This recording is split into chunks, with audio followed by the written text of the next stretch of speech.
पूर्व प्रधानमंत्री जवाहरलाल नेहरू की पुण्यतिथि पर कांग्रेस नेता सोनिया गांधी, कांग्रेस के राष्ट्रीय अध्यक्ष मल्लिकार्जुन खड़गे और अन्य नेताओं ने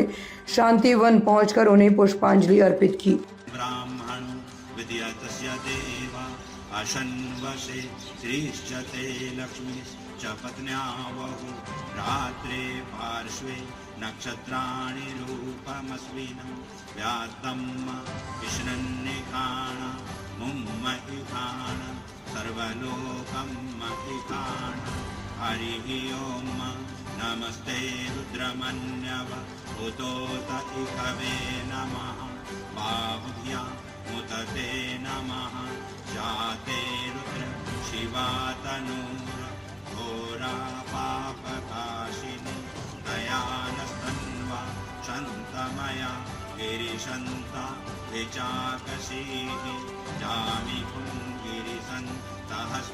बिभर्तिस्तवे शिवां गिरिद्रतं गुरुमाहिपुं धीः गुरुकं जगत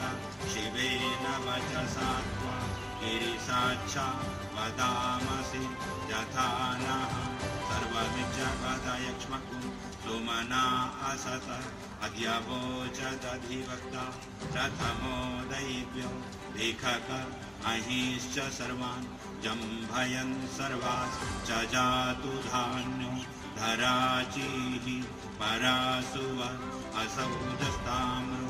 अरुण उत बभ्रुः सुमङ्गला जे चैनकु रुद्रा अभितो दिक्षुश्रिताः सहस्रसो वैखा उभेड ईमहे असौजोव सर्पतिनीलग्रीवो विलोहितः उतैनं